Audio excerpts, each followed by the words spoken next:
નમસ્કાર મિત્રો, આજના વિડીયોમાં આપણે વાત કરવાની છે ટેમ્પરેચરને લગતા કન્વર્ઝેશનની.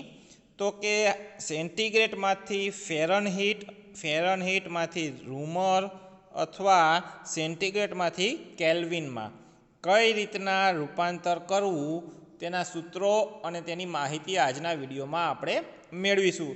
શરૂ કરીએ આજનો વિડીયો. તો આજના વિડીયોમાં આપણે સેન્ટીગ્રેડથી ફેરનહીટ, સેન્ટીગ્રેડથી રૂમર, ત્યારબાદ સેન્ટીગ્રેડથી કેલ્વિનમાં કઈ રીતે કન્વર્ટ કરવું તેના વિશેની માહિતી આજે આપણે મેળવીએ.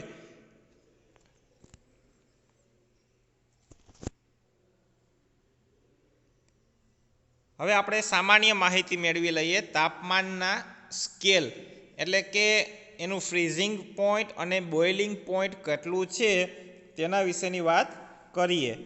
ધારો કે સ્કેલ છે સેન્ટીગ્રેડની અંદર, તો એનું ફ્રીઝિંગ પોઈન્ટ કેટલું હોય છે? 0 ડિગ્રી સેન્ટીગ્રેડ હોય છે.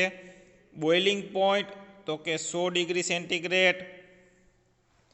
ત્યારબાદ ફેરનહીટની વાત કરીએ તો ફ્રીઝિંગ પોઈન્ટ છે 32 ડિગ્રી સેન્ટીગ્રેડ અને બોઇલિંગ પોઈન્ટ છે 212 ડિગ્રી સેન્ટીગ્રેડ. ત્યારબાદ રૂમરની વાત કરીએ તો રૂમરનું ફ્રીઝિંગ પોઈન્ટ છે 0 ડિગ્રી સેન્ટીગ્રેડ અને બોઇલિંગ પોઈન્ટ છે 80 ડિગ્રી સેન્ટીગ્રેડ. ત્યારબાદ કેલ્વિનની વાત કરીએ તો કેલ્વિનનું ફ્રીઝિંગ પોઈન્ટ છે 273 ડિગ્રી સેન્ટીગ્રેડ અને બોઇલિંગ પોઈન્ટ છે 373 ડિગ્રી સેન્ટીગ્રેડ. તો હવે આપણે ટેમ્પરેચરના લગતા સૂત્રો વિશે જોઈએ. રૂમર, સેન્ટીગ્રેડ શરૂ કરીએ આપણે. આ રૂમર છે, આ સેન્ટીગ્રેડ, આ કેલ્વિન અને આ ફેરનહીટ. તો રૂમરની અંદર શું હોય છે? R/80 બરાબર C/100 બરાબર K-273/100 બરાબર ફેરનહીટ F -32/180. આ ચારે ચાર સૂત્રો યાદ રાખવા ખૂબ જ જરૂરી રહેશે. તો આ સૂત્રો ઉપરથી જ તમે આગળના ટેમ્પરેચરના કન્વર્ઝેશન યાદ રાખી શકો છો. તો શરૂ કરીએ. આગળ આપણે જોઈએ કે સેન્ટીગ્રેડથી ફેરનહીટમાં કઈ રીતના ફેરવવું. ધારો કે તમને ઉદાહરણ તરીકે જોઈએ કે 30 ડિગ્રી સેન્ટીગ્રેડને ફેરનહીટમાં ફેરવવાનું છે. હવે આપણે સૂત્ર જોઈ લીધા હતા કે સેન્ટીગ્રેડને ફેરનહીટમાં ફેરવવાનું છે. તો ફેરનહીટમાં ફેરવવાનું આપણે ખ્યાલ જ છે મિત્રો, સૂત્ર ખબર છે કે સેન્ટીગ્રેડનું સૂત્ર શું હતું? તો એ આપણે બે વસ્તુ લેવી જોશે. સેન્ટીગ્રેડ માટેનું C/100 અને ફેરનહીટનું F -32/180. તો આપણે એ સૂત્ર મુજબ કરશું. 30 ડિગ્રી સેન્ટીગ્રેડને ફેરનહીટમાં ફેરવવાનું છે માટે શું કર્યું આપણે? C/100 બરાબર F -32/180. પહેલું સ્ટેપ આપણે લીધું. હવે આના છેદમાં એ 100 છે અને અહીંયા 180 છે. 100 છે અને 180 છેદમાં, અને વચ્ચે બરાબરની નિશાની છે. તો આપણને ખ્યાલ પડશે કે છેદ ઉડી શકે છે. તો 20 × 50 100 અને 20 × 9 180. તો 20 ઉડી જાય તો વધે છે શું? 5 અને 9. એટલા માટે C/5 અને F -32/9. તો આ વસ્તુ આપણને મળે છે. હવે શું કરવાનું રહેશે? આપણી પાસે શું હતું? 30 ડિગ્રી સેન્ટીગ્રેડ. 30 ડિગ્રી સેન્ટીગ્રેડ છે, એની કિંમત આપણે સૂત્રમાં મૂકીએ. તો 30 ડિગ્રી સેન્ટીગ્રેડ છે એના છેદમાં 5 આવશે અને ફેરનહીટ આપણે શોધવાના છે. તો F -32/9. તો હવે આપણે આનો ચોકડી ગુણાકાર તમને ખ્યાલ જ હશે, તે જ કરેલો છે. તો 5 અને F -32નો ચોકડી ગુણાકાર કરેલો છે અને 30 × 9નો ચોકડી ગુણાકાર કરેલો છે. તો હવે આગળ જોઈએ આપણે, તો આ કૌંસમાંથી આપણે છૂટા પાડીએ, એફ અહીંયા રહેશે, 5 છે તે સામેની બાજુ વયું જશે, બરાબરની આ બાજુ આવે, અને જે -32 છે આ બાજુ એ બરાબરની આ બાજુ આવે તો પ્લસ થઈ જાય છે. તો હવે આપણી પાસે આ આવી ગયું છે, તો એની ઉપરથી જોઈ શકાય કે 30 નવા 270 થાય, છેદમાં 5 એમનેમ રહેશે, અને +32 થાય. તો આ જ સૂત્રનું જોયું, તો 270 ભાગ્યા 5 કરો તો આપણને 54 મળે છે, અને +32 કરો એમાં તો એ બંનેનો સરવાળો છે તે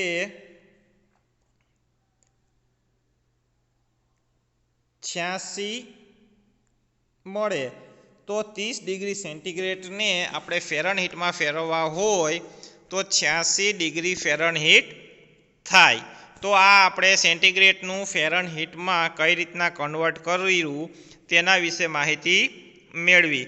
હવે આપણે સેન્ટીગ્રેડથી રૂમરની અંદર કઈ રીતના ફેરવવું તેની માહિતી મેળવવાની રહેશે. તો આપણે 30 ડિગ્રી સેન્ટીગ્રેડને રૂમરમાં ફેરવવા માટે આપણે સૂત્રોનો ઉપયોગ કરવો પડશે.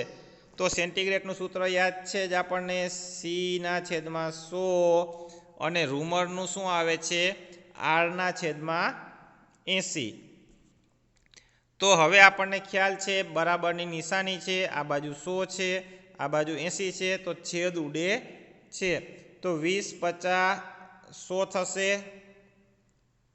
અને 20 ચોક 80 થશે. તો શું થશે, એ બેના આપણે છેદ ઉડાડવાના થાય, તો આ 20 સરખા છે અને આ 20 સરખા છે, એટલે બંને 20 ઉડી જશે.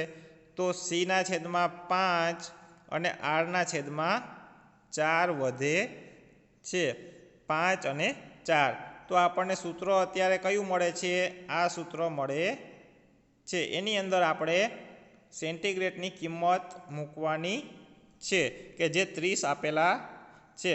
તો હવે આપણે એની કિંમત મૂકી, તો અહીંયા આ જગ્યાએ આપણે કિંમત મૂકેલી છે.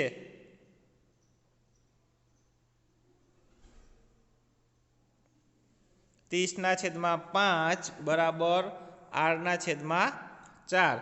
ત્યારબાદ હવે આપણે એનો ચોકડી ગુણાકાર જ કરેલો છે, R/5 અને 30/4.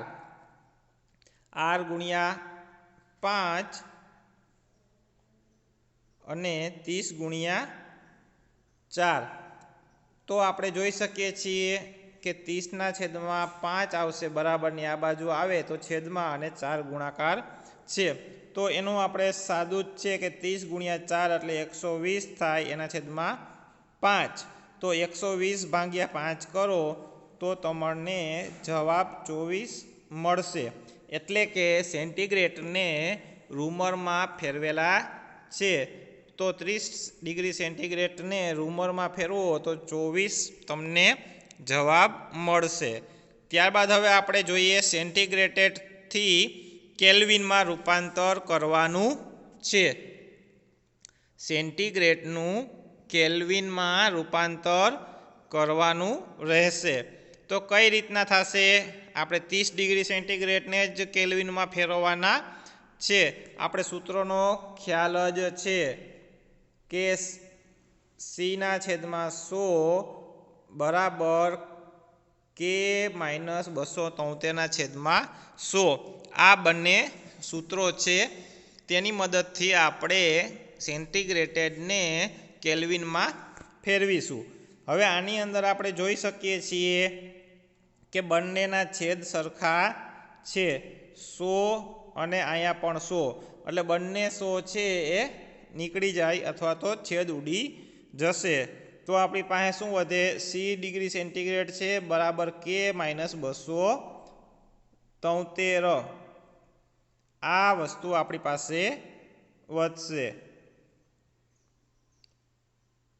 હવે આપણે શું કરવાનું છે, Cની જગ્યાએ એની કિંમત મૂકવાની છે. તો C બરાબર આપણને શું આપેલું છે, 30 આપેલા છે. તો હવે આપણે 30 અહીંયા મૂકી દીધેલા છે, k માઇનસ 273 છે. તો હવે શું થશે? k બરાબર 30, આ બાજુ 273 માઇનસ છે, તો આ બાજુ આવે તો કેવા થઈ જાય? પ્લસ થઈ જાય. બરાબરની સામેની બાજુ જાય તો પ્લસ હોય તે માઇનસ અને માઇનસ હોય તે પ્લસ થાય છે. ગુણાકારમાં હોય તો ભાગાકારમાં અને ભાગાકારમાં હોય તો ગુણાકારમાં થાય છે. એટલે k બરાબર 30 પ્લસ 273. તો આપણને k બરાબર એ બંનેનો સરવાળો કરીએ તો 303 કેલ્વિન મળે છે. તો આ રીતે આપણે સેન્ટીગ્રેડને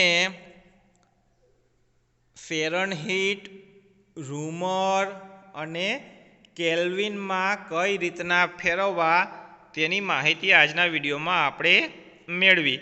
મિત્રો, આ વિડીયો તમને ઉપયોગી લાગેલો હોય તો તમારા તમામ મિત્રો સુધી શેર કરજો. આ યુટ્યુબ ચેનલને લાઈક કરજો, શેર કરજો અને સબસ્ક્રાઈબ કરજો. Thank you.